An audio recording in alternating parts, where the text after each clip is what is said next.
Dealers. Could there be untapped revenue on your lot? Protective Asset Protection works with dealers to unlock new revenue streams through reliable protection products across most vehicle types. Visit protectiveassetprotection.com/automotive news to learn more. Welcome to Daily Drive for Monday, May 4th, 2026. I'm Kellen Walker in Las Vegas. Today on the show, the UAW plans a strike authorization vote at Stellantis' Ram truck plant. President Trump threatens to hike tariffs on European cars to 25%. And Honda stretches life cycles of several core models after its costly EV pullback. Plus, can legacy automakers catch up with Tesla and other EV startups when it comes to software-defined vehicles? We'll hear from SBD Automotive's Alex Hoyler. They're saying we're not going to try to marry the old school and new school. We're taking a step back, we're disrupting ourselves and putting ourselves in the footsteps of a Tesla or a Rivian. Let's run through all the news you need to know to keep up in the auto industry.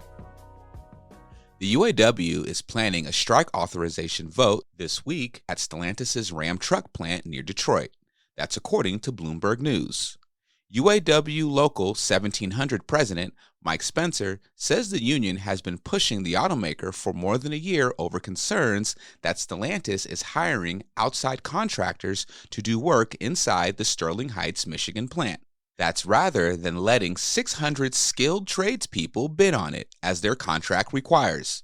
The vote on May 7th and 8th is the first step in a multi-stage process before workers could actually walk off the job. President Trump is threatening to raise tariffs on European cars from 15% to 25%. He says the EU hasn't fully complied with the September trade agreement. Here's the thing, though. That agreement hasn't even been ratified yet. Analyst firm Bernstein estimates European automakers could lose 3.5 billion euros in profits this year and 5.7 billion euros in 2027. Trump did not say how the EU is not adhering to the agreement. The EU said it was seeking additional information from the US and would keep its options open to protect the bloc's interests. And staying on that side of the Atlantic, Volkswagen Group says it won't make as much money on electric vehicles as it does on gas-powered cars until at least the end of the decade, even with its updated MEB Plus platform. CFO Arno Antlitz says those EVs will only deliver 70 to 80% of the margins from comparable combustion vehicles. High production costs are forcing VW to choose between selling more EVs or making more profit on each one. Meanwhile, the company expects to pay 400 to 500 million euros in EU CO2 fines every year through 2027. And those are today's headlines. You can find more details on all those stories at autonews.com. Honda is extending life cycles for several key models after taking a $15.8 billion hit backing away from its EV plans. They include the Accord, Odyssey, and HR-V. Some won't see redesigns until the early 2030s. That's all according to a supplier memo reviewed by Automotive News, namely our own Urvash Kakaria, who covers Honda for us. He joins me now to talk about it. Urvash, welcome back to Daily Drive. Hi, Kel. Thanks for having me back. All right, Urvash, walk us through what this memo tells us about Honda's product strategy and what stood out to you the most about these timelines. Yeah, so American Honda is basically having to pivot on a bit of a dime. They've canceled 3 of their electric vehicles models, which has kind of arguably created a hole in their near-term lineup. They are developing a number of hybrids, including a large vehicle hybrid platform, but that's not a ways away. So what they're having to do is extend the life cycles of several of their key models, some of them by more than a decade. So basically the Odyssey, the Accord, the HR-V, the Integra, which is the Acura, a performance sedan, they're all getting extended several years. The model that's most interesting is the Odyssey. So the Odyssey minivan has got its last redesign was in 2018. And now it's going to get stretched, an additional 3 more years. So basically a redesign won't arrive until, 2029, early 2030. which means that this key vehicle will be around for more than a decade. And it's got a number of new competitors. The Toyota Sienna, you've got the Pacifica is still aging, but you have the Kia Caravan. So it has a lot of newer competition. And Honda had initially planned to sort of end production of the current generation Odyssey this year, but they've realized that if they do that, they're going to lose a number of customers to the competitors. So they've just decided that they'll stick around and keep it for another 3 years and then come out with this new hybrid Odyssey. Interestingly, they're also considering all-wheel drive for the Odyssey. Right now, it's been a front-wheel drive. And I think some of that is driven by the Sienna, the Toyota Sienna, which is all-wheel drive. So they feel that they need to make it competitive. Another interesting possibility here, and again, we don't know we've got the supplier memo. The supplier memo just provides sort of timelines. This could change. But based on this supplier memo, it looks like the Accord could go hybrid only. They've extended the Accord gas version, and then the Accord hybrid gets a redesign in a couple of years. So the question remains whether the gas version will continue or whether they will just drop it after this generation. A third interesting model is the Acura Integra. The supplier memo only shows that the Acura Integra is getting extended by a few years, 3 years. It doesn't show if there's a redesign. So does the Acura Integra be basically a one-generation model? That's likely what's going to happen. So I think those are the three most interesting sort of model line changes. But really, I mean, Honda didn't have much of a choice. They've scrapped their EV plans. They've got to figure out, what's the near-term plan to keep having, metal. Now, what they're going to likely do is have more, not mid-cycle updates, because there's only one mid-cycle update, but basically update the product along the way while keeping the current generation and saving money until they develop their hybrids. Now, Urvash, what are dealers saying about this? Yeah, so understandably, the dealers are not happy. In this business, new product is the lifeblood, but they also understand that this is the reality. So, they would like to see the hybrids come sooner. They would have liked to essentially, get fresher product sooner, but, it is what it is. So they're just going to make the best of the situation. And, Honda is going to have in Japan, they're going to have a new strategy update on the 14th, May 14th. So we will likely learn the new long-term strategy that the brand has, beyond the next few years. Perfect. Urvash, thank you so much for joining me. Thank you, Kel. Coming up, can traditional automakers keep up with pure-play EV manufacturers on software-defined vehicles? That's next on Daily Drive. Dealerships today face tighter margins, shifting consumer expectations, and affordability pressures tied to broader economic uncertainty. At the same time, consolidation and digital retailing are changing how products are sold and supported. That's why many dealers are re-examining how asset protection fits into long-term profitability and business goals. For more than 60 years, Protective Asset Protection has worked alongside dealerships across the country, delivering trusted F&I solutions like vehicle protection plans, maintenance programs, limited warranties, guaranteed asset protection, and more, helping dealerships generate revenue while helping customers protect what matters most. In addition to protection products, dealers have access to programs, tools, and proven training designed to support a wide range of business models. From digital retailing capabilities to dealer wealth building programs, Protective's approach is centered on partnership, giving dealers the flexibility to explore what fits their operation today and how it may support growth over time. If you're a dealer and interested in tapping new revenue streams through protection products, get in touch. Visit protectiveassetprotection.com/automotive news. That's protectiveassetprotection.com/automotive news. Welcome back to Daily Drive. I'm Kellen Walker. Software-defined vehicles are reshaping the auto industry, with companies racing to control everything from infotainment to advanced driver assistance systems through code. But legacy automakers face a challenge. Pure-play EV makers like Tesla have built their businesses around software from day one. while traditional car makers are trying to retrofit decades-old development processes. Alex Euler is consulting director at SBD Automotive.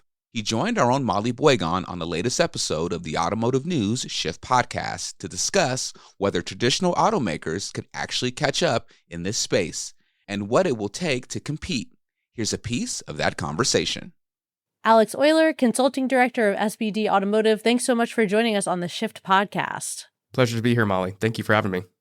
So we are here to talk about the SDV space race, very topical given the Artemis 2 flight that everyone's been talking about.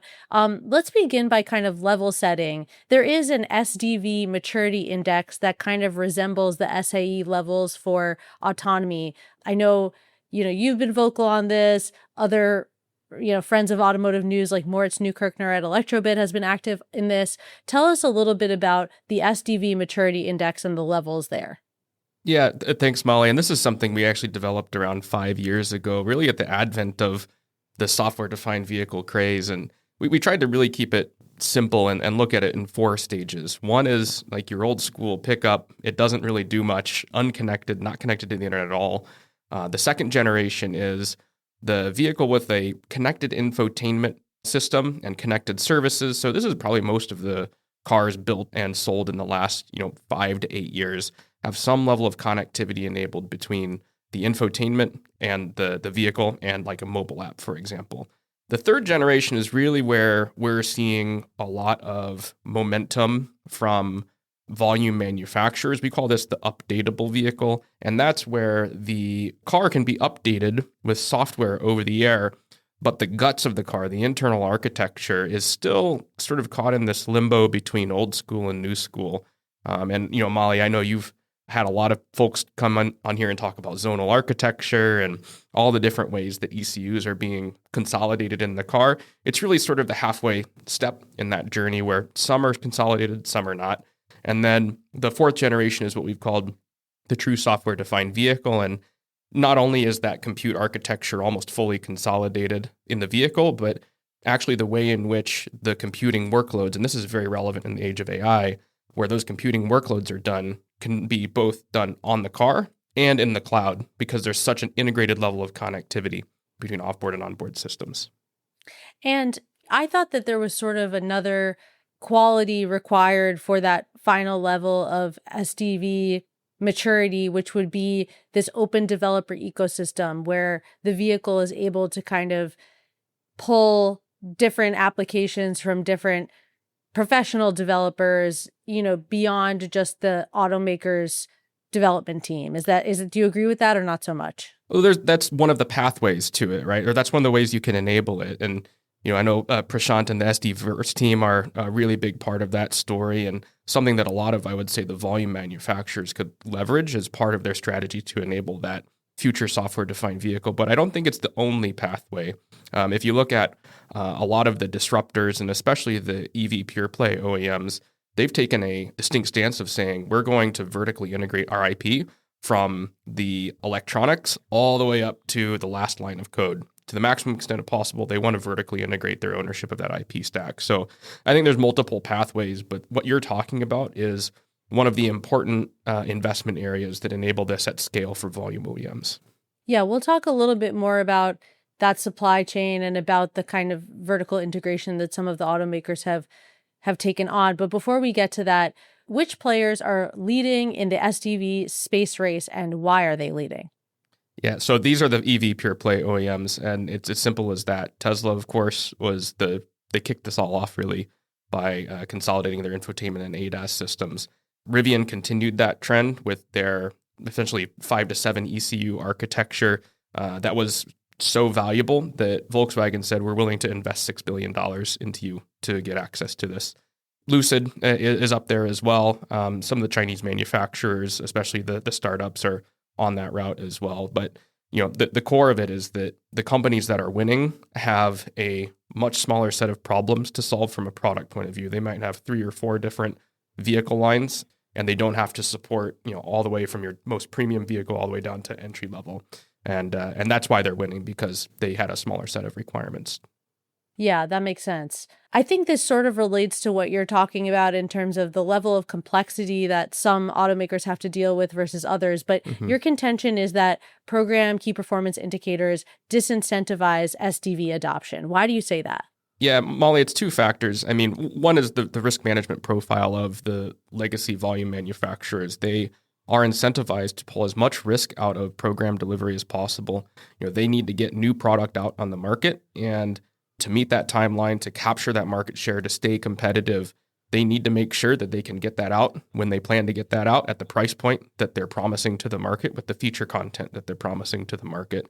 So when the executive that's sitting in the chair that's accountable for meeting those objectives and then also the profit margin on that, when these SDV platforms are brought to them, especially the updatable platforms, you're not really getting the best economy of scale because you've still got all of this legacy built in there with all those ECUs. You've got this central compute unit, but you haven't fully integrated your IP stack there. And the tooling within the supply chain on the software side is still relatively immature. So it's kind of a Frankenstein's monster of IP. And that means that the cost of the platform goes up, but the risk around delivery, especially those first few programs, goes up.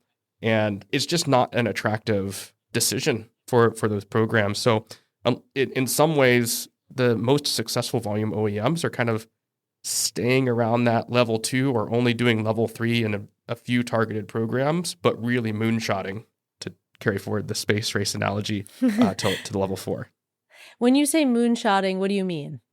What I mean is they are building this from the ground up. Right? They're saying, we're not going to try to marry the old school and new school. We're taking a step back. We're disrupting ourselves and putting ourselves in the footsteps of a Tesla or a Rivian and saying, all right, what is our SDV strategy? What's our IP strategy? What's our supply chain strategy? And designing from the ground up based on that intention and then building out and out from that rather than really making compromises that create risk for those programs.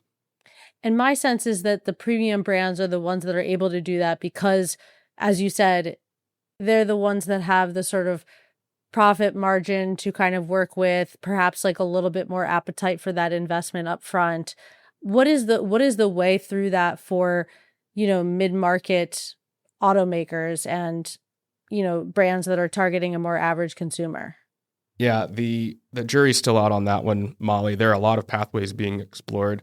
Ford is a really interesting example here with what they're doing with the Universal Electric Vehicle program and the Skunk Works team there.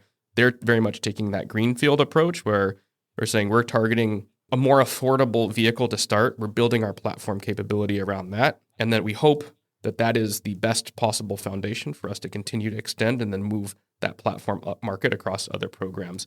There are other examples in the market where they may be trying to marry that old school and new school a little bit, multi-stream, and those are definitely more complicated from both a capital management point of view as well as a organizational, political, and IP point of view.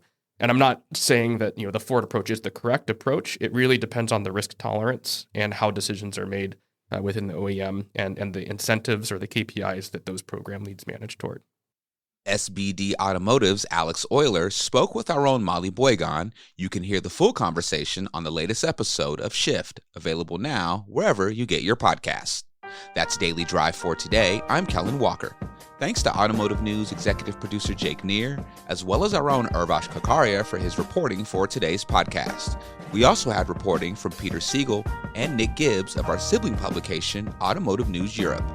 You can get the latest news on software-defined vehicles, Honda's product strategy, and everything happening in the auto industry at autonews.com.